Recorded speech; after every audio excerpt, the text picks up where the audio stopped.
বলে বাগদাদে একবার বৃষ্টি হইতেছিল না, বৃষ্টি নাই নাই নাই নাই। তো সুন্নত অনুযায়ী বাগদাদের ওলামা আল্লাহওয়ালা মানুষ সব বাগদাদের জামে মসজিদে জমা হয়েছে। ফজরের পরে ফজর পড়ছে, এশা পর্যন্ত দোয়া করছে, কিন্তু বৃষ্টির কোনো চিহ্ন হয় নাই। এশারের পরে চলে গেছে। তো মালিক ইবনে দিনার রহমতুল্লাহ আলাইহি বলেন, আমি বসা ছিলাম মসজিদে, তো দেখলাম এক জীর্ণ শীর্ণ গোলাম, জীর্ণ শীর্ণ গোলাম কৃতদাস ঢুকলো। কেননা কৃতদাস দেখলে বোঝা যায়, আপনারা দেখেন তো না, এই জন্য বুঝবেন না। আফ্রিকায় আছে এখনো, নাইজেরিয়ায় ওদের পোশাকই ভিন্ন, ওদেরকে দেখলেই চেনা যায় যারা কৃতদাস। আমিও চিনতাম না, প্রথমবার যখন গেছি তো জিজ্ঞেস করছি এদের পোশাক এরকম কেন, তো বলছে এরা অমুকের কৃতদাস। সবাই আবার ভিন্ন ভিন্ন আছে। যেমন আমাদের রাগ হয়ে যাবেন বলমু না, রাগ হয়ে যাবে। আমাদের যেরকম কিছু লোককে দেখলেই বোঝা যায় উনি কোন দরবারের সাথে সংযুক্ত, টুপি দিয়া, পাঞ্জাবি দিয়া, এমনকি পকেট দিয়েও বোঝা যায়। তো এরকম রাগ হয় না কিন্তু আবার। তো ওই দেশে এরকম বোঝা যায়, প্রত্যেকের আলাদা, গোলামের কৃতদাসের আলাদা আলাদা ইউনিফর্ম আছে, দেখলে বোঝা যায় এটি ওনার। তো কৃতদাস দেখলেই বোঝা যায়। আইসা ঢুকছে, সাধারণভাবে 2 রাকাত নামাজ পড়ছে। ওরা হাত উঠায় বলতেছে, আল্লাহ বৃষ্টি বন্ধ করছো তো বন্দা তোমার কাছে হওয়ার জন্য। বৃষ্টি বন্ধ করছো কেন? আরে ভালো মতে বোঝেন, বন্দা তোমার। ফজরের পরের থেকে তো এশা পর্যন্ত সব মসজিদে বসা ছিল, এখনো তো বৃষ্টি দিলেন না, এক্ষণ দিবেন, এক্ষণ। তো মালিক ইবনে দিনার রহমতুল্লাহ আলাইহি বলতেছে, ও বলতেছে এক্ষণ দিবেন, ও বলতেছে আর আকাশে গর্জন উঠতেছে, নামছে ঝুমঝুমায়া বৃষ্টি। আমিও আটকায় গেছি, ও আটকায় গেছে। বৃষ্টি যতক্ষণ বর্ষণ হওয়ার প্রয়োজন ছিল বর্ষণ হয়েছে। ও মসজিদ থেকে বাহির হয়ে চলে গেছে, বাহির হয়ে চলে গেছে। আমি দূরত্ব নিয়ে একটু পিছে পিছে গেছি, যায় কোথায়, যা দেখলাম এক বাড়িতে ঢুকছে। আর ওই বাড়ি ছিল, মালিক ছিল, উনি কৃতদাসের ব্যবসা করতেন, কিনা কিনা আনতেন আর বেশি দামে বিক্রি করতেন। ব্যবসা ছিল এক জমানা এটার। তো যা ঢুকার পরে দেখলাম এক কোনায় জীর্ণ শীর্ণ বসে আছে। তো মালিককে ডাকলাম যে এই গোলাম বেচবা? এটা তো কোনো কামেরই না, এটা নিয়ে কি করবা? গোলাম তো মানুষ কিনে কাজের জন্য, সহযোগিতার জন্য, সাহায্যের জন্য, এটা তো কোনো কাজের না। এটা তো কিনা আমি টাকা লস করছি, এটাকে তো শুধু খাওয়াইতেই হয়, কোনো কাজ কুছ পারে না। দেখো না শরীরে কোনো হাড্ডি ছাড়া কিচ্ছু নাই।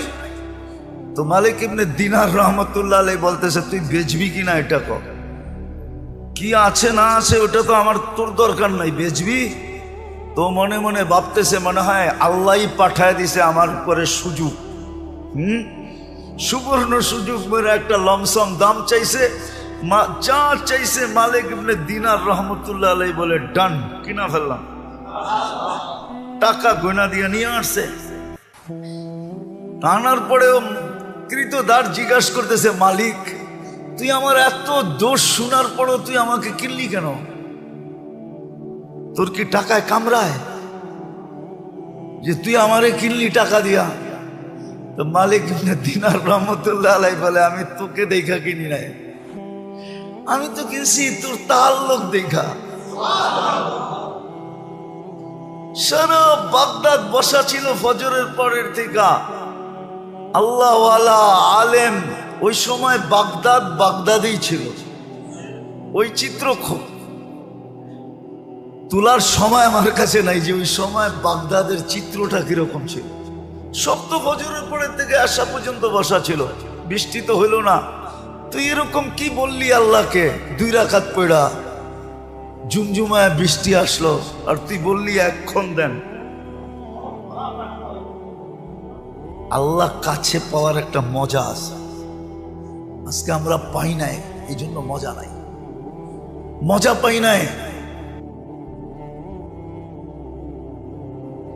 সত্য কাহিনী, কৃতদাসী কিনা নিয়ে আসছেন, দুর্বল সুর্বল কিনা নিয়ে আসছেন।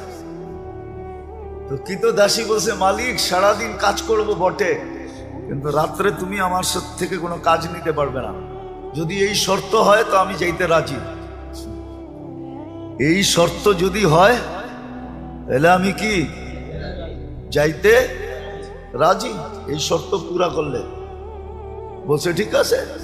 তো সারাদিন কাজ করত, রাত্রে নির্জন ঘরে চলে যেত, নির্জন ঘরে চলে যেত। তো মালিকের একদিন আগ্রহ ঢুকছে যে ও যে আমাকে শর্ত লাগায় আসলো, শর্ত লাগায় যে আসলো যে রাত্রে কোনো কাজ নেওয়া যাবে না, দেখি ও রাত্রে করে কি। তো আস্তে আস্তে ছিদ্র দিয়ে দেখতেছে কি করে। তো দেখে সেজদায় পড়া কাঁদতেছে আর বলতেছে, তুমি যে আমাকে ভালোবাসো। কি বলতেছে? আল্লাহ তুমি যে আমাকে ভালোবাসো, ওই ভালোবাসার ওয়াস্তা তুমি আমাকে আরো কাছে করো। কাঁদতেছে। তো মালিক বাহির থেকে বলতেছে, ওই পাগলি, আল্লাহ যে তোকে ভালোবাসে এটা তুই কি করে বুঝলি? তুই বারবার বলতেছো তুমি যে আমাকে ভালোবাসো, তুমি যে আমাকে ভালোবাসো, তুই এটা বল যে আমি তোমাকে ভালোবাসি। তো কৃতদাসী সেজদার থেকে মাথা উঠাইছেন, মাথা উঠাইছেন, উঠায় বলতেছে, শুন, আল্লাহ যদি আমাকে ভালো না বাসতো তাইলে এই গভীর রাত্রে ওনার কদমে আমাকে রাখতো না, আর তোরে ল্যাপের ভিতরে ঘুম পড়তে দিত না। তুই ল্যাপের ভিতরে ঘুমাইতেছস, তোকে ভালোবাসে না দেখি তুই ল্যাপে আসস, আমাকে ভালোবাসে দিকে বিদায়ী কুদরতি পায়ে জাগা দিছে বইলে একটা চিৎকার দিছে, জান শেষ। মালিক বলে, বইলা তো নিজের ক্ষতি করলাম, কেননা টাকা দিয়ে কিনা আনছে, ক্ষতি হয়ে গেছে না, লস। কিন্তু করবে কি, দাফন কাফন তো করতে হবে। বাজারে গেছে কাফন আনার জন্য, আয়সা দেখে সবুজ কাফনে পেঁচানো, উপরে লেখা আছে ইন্না আউলিয়া আল্লাহি লা খাউফুন আলাইহিম ওয়ালা হুম ইয়াহজানুন। এই কোরআনের আয়াত উপরে লেখা ইন্না আউলিয়া আল্লাহি লা খাউফুন আলাইহিম ওয়ালা হুম ইয়াহজানুন। সত্য এটাই, সত্য এটাই। আমরা মনে প্রাণে চাই না যে আল্লাহর কাছে হই বা আল্লাহ আমাদের কাছে হোক। আরেকটা মনে উঠলো, এই জন্য বলতেছি, রব আল্লাহ। এই জন্যই তো আল্লাহ বলছিলেন যে আমি এমন রব, কাসসামার রিজক ফালা ইয়ানসা মিন খালকিহি আহাদ, সবারটা সময় মতো পৌঁছাই, কাউকে পৌঁছাইতে ভুলি না। হ্যাঁ হ্যাঁ, আমাদেরটা আগে পিছে হইতে পারে আমাদের কর্মের কারণে, কিন্তু মানুষ আর জিন ছাড়া কোনো প্রাণীর প্রয়োজন সময়ের 1 সেকেন্ড দেরি হয় না। হ্যাঁ, মনে উঠলো, এই জন্য বলতেছি, জানি না আপনাদের মনে আছে কিনা, মুসা আলাইহিস সালামের জামানায় অনাবৃষ্টি হইতেছিল, বৃষ্টি হয় না হয় না হয় না হয় না, জমিন শুকায়া কাঠ হয়ে গেছে। তো মুসা আলাইহিস সালাম বনি ইসরাইলদেরকে বলতেছিল, চলো আল্লাহর কাছে বৃষ্টির জন্য দোয়া করি। যেই খরা চলতেছে, কিছুদিন পরে কিচ্ছু থাকবে না। দেখেন না মাঝে মাঝে উন্নত দুনিয়া, দেখেন না আমেরিকা, কানাডা, ইংল্যান্ড, ফিনল্যান্ড, ইউরোপে মাঝে মাঝে দেখেন না বুশ ফায়ার হয়, বুশ ফায়ার, বুশ ফায়ার বোঝেন? আগুন লেগে যায়, দেখেন না জঙ্গলে? হ্যাঁ, অস্ট্রেলিয়াতে হয়, এবার তো আমেরিকায় হয়েছে জীবনের সেরা। তো এটা হলো খরার কারণে, শুকাইতে শুকাইতে শুকাইতে শুকাইতে এক সময় গরমের কারণে আগুন ধরা যায়। তো মুসা আলাইহিস সালাম চলছে বৃষ্টির জন্য, দোয়া করবে বনি ইসরাইলকে নিয়ে।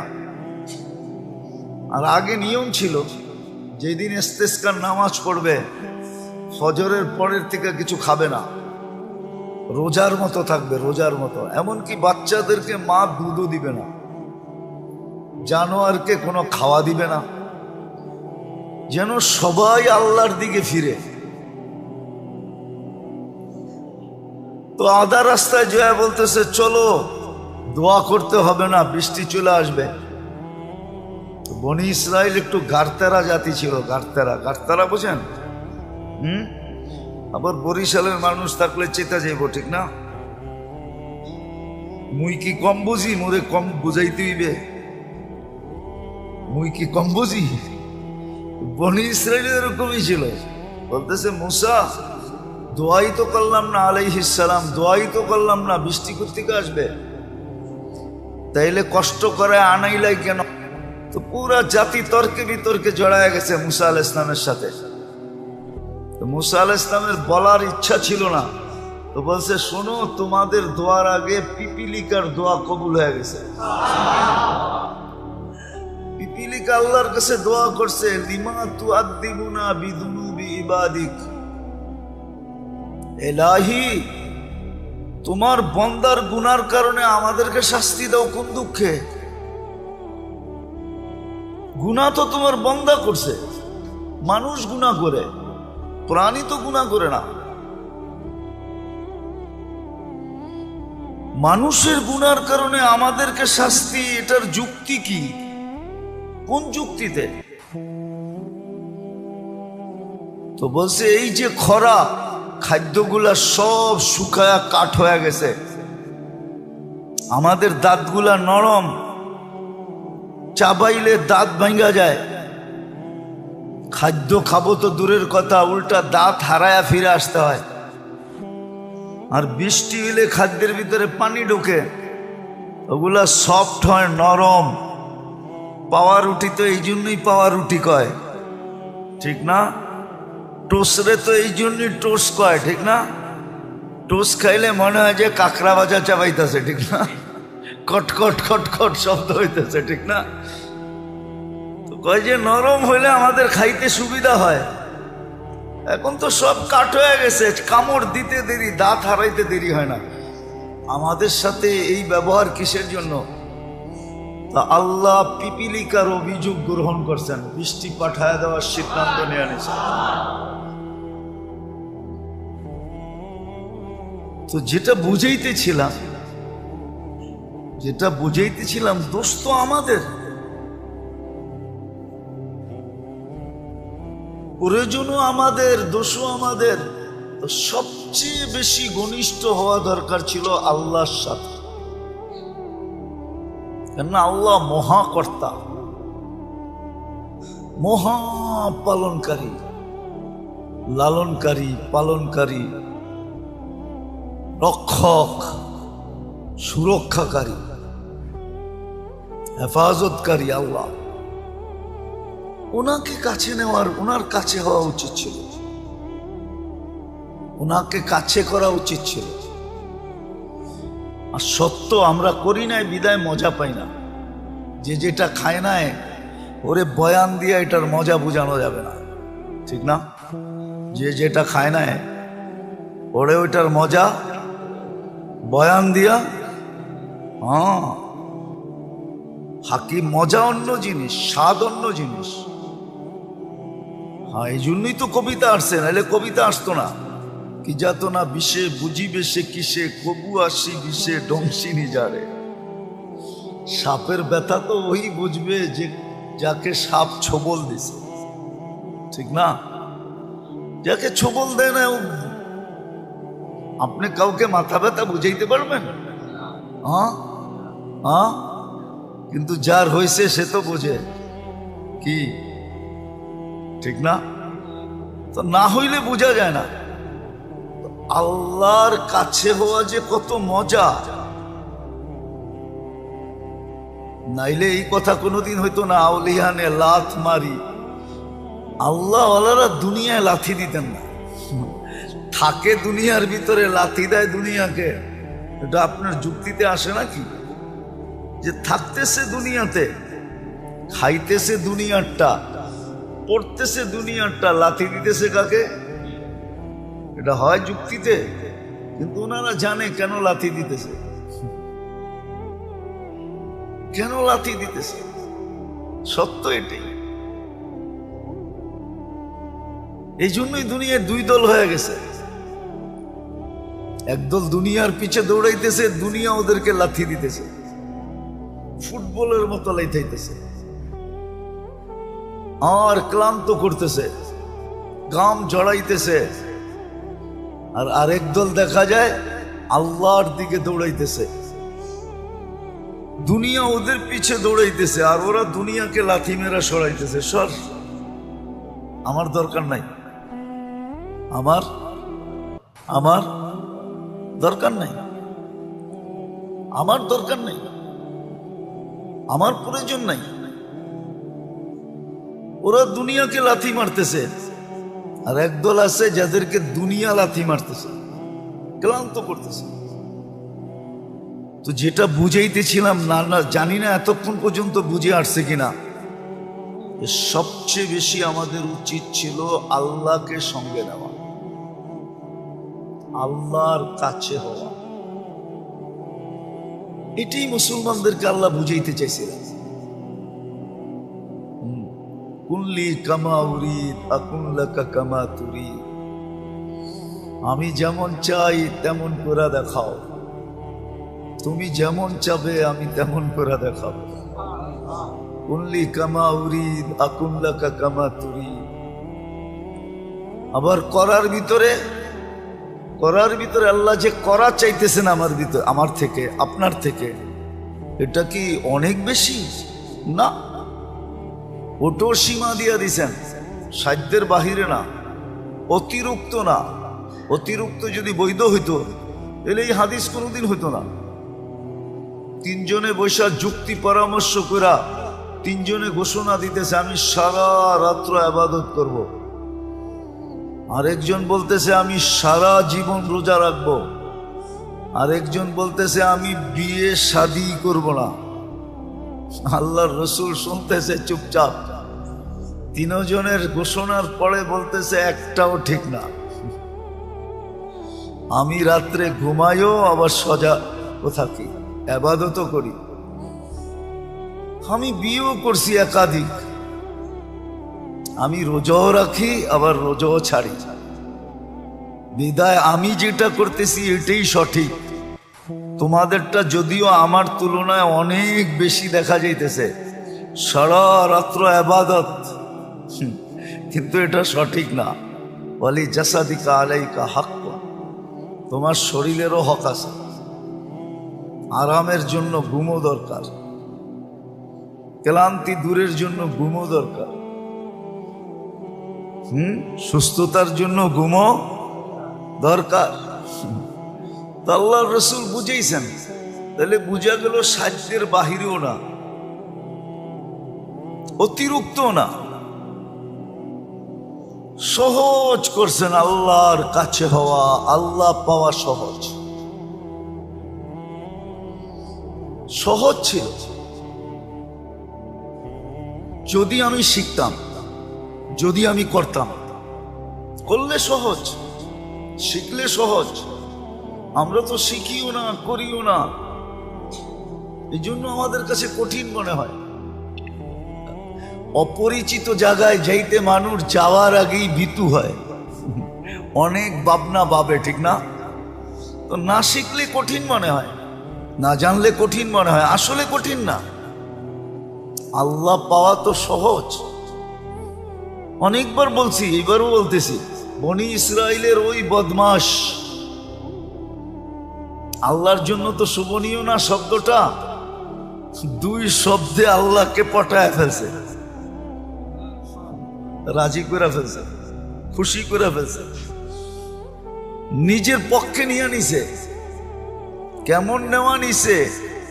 আল্লাহ মুসা আলাইহিস সালামকে বলছে জানাজা আপনার পড়াইতে হবে, যে জানাজায় শরীক হবে তার গুনাহ মাফ হবে। অথচ লিস্টেড বদমাশ, হ্যাঁ, বদমাশির দিক দিয়া পুরো বনি ইসরাইলের 1 নম্বর সেলিব্রিটি। বদমাশির দিক দিয়া সবাই চিনত বদমাশ, কিন্তু শেষ মুহূর্তে এসে এমন এক শব্দ বলছে, ইয়া মান লা তাদুররুহু যুনুব ওয়া লা তানফা। ও আল্লাহ, গুনায় তোর কোনো ক্ষতি সাধিত হয় না, আর লাভও হয় না, না লস না লাভ। ওয়ালা তানকুসুহুল মাগফিরা, মাফ করে দিলে তোর ভান্ডারে কমেও না। ফাআমুতু ফরিদান ওয়াহিদা, দেখ আমি লোকালয়ের বাহিরে একা একা পড়া মরতেছি। ওয়া আনতা কুলতা আনতাল গফুরুর রহিম, আর আপনি নাকি গফুরুর রহিম। মাফ যদি না করলেন তো আপনি গফুরুর রহিম হইয়া আমার লাভটা হইল কি? এতটুক কথা বুঝলে অনেক কিছু, না বুঝলে কিছুই না। আল্লাহকে বিলকুল পক্ষে নিয়ে আসছে, বুঝার বিষয়। আজকে আমাদের সবচেয়ে বেশি যাকে কাছে করা দরকার ছিল, সঙ্গে লওয়া দরকার ছিল, বিশেষ করে মুসলমান, বিশেষ করে উম্মতে মুহাম্মদ। হায়, বিশেষ করে উম্মতে মুহাম্মাদি। কেন আমাদের পরে তো আর কোনো উম্মত নাই যে আল্লাহ কারো জন্য কিছু রাখবেন। আমাদের পরে তো কোনো উম্মত নাই, আছে নাকি? হ্যাঁ, যে কারো জন্য কিছু রাখবেন। পিছনে কেউ থাকলে না তার জন্য কিছু উঠায় রাখে, ঠিক না? বাঁচায় রাখে, ঠিক না? আমাদের পরে তো উম্মত নাই, কার জন্য বাঁচাবেন, কার জন্য উঠায় রাখবেন, কার জন্য আলাদা করবেন, কার জন্য পৃথক করবেন? অ্যানালাইসিসের বিষয়। আমাদের নবীজির পরে তো নবী নাই, আছে নাকি? মুহাম্মদুর রাসূলুল্লাহর পরে কেউ আছে? হ্যাঁ, আপনি যদি মনে মনেও ভাবেন তারপরেও গুনাহ। মুহাম্মদুর রাসূলুল্লাহর পরে কোনো নবী নাই, কোনো রসুল নাই, খাতামান নাবিয়্যিন। অনেক সময় আমাদের সমাজের কিছু মানুষ আছে ধোকায় পড়ে, আপনিও ধোকায় পড়তে পারেন। হ্যাঁ, কিন্তু আমি বলবো গুই সাপের মতো বিদ্যাও আপনার, আকল আপনার কাছে নাই। হাদিসে দাব আছে, দাব। গুই সাপকে আল্লাহ রসুল জিজ্ঞাসা করছিলেন, কুল মান আনা, আমি কে? তো গুই সাপ স্বীকারোক্তি দিছে, আনতা রাসূলুল্লাহ রাব্বিল আলামিন, সমস্ত জগতের রবের রসুল, খাতামান নাবিয়্যিন। অনেক মিথ্যাবাদী আসবে, সব মিথ্যা, আপনিই সর্বশেষ নবী। গুই সাপ বুঝলে আপনি বোঝেন না কেন? আগেরটাও বলছে, মান আমানা বিকা ফাস, যে আপনাকে ধরে রাখবে সেই কামিয়াব হবে। মান কাদিবা খাবা ওয়া খাসির, যে আপনার থেকে দূরে সরবে ও চির হতভাগা হবে। আমার আজকে ভাগ্য খুলে গেছে। লাব্বাইক ওয়া সাদাইক ইয়া সাইনা ওয়া ইয়াউমিল কিয়ামা। ও কিয়ামতের বাদশা, আমার ভাগ্য খুলে গেছে। আপনার তো গুই সাপের সমানও বিশ্বাস নেই। তো যেটা বলতেছিলাম, আল্লাহর কাছে হওয়া দরকার ছিল, আল্লাহকে কাছে করার দরকার ছিল, কসম খোদা। এই জন্যই চিৎকার ছিল, চিৎকার। আমরা পড়ি তো না, জানি তো না।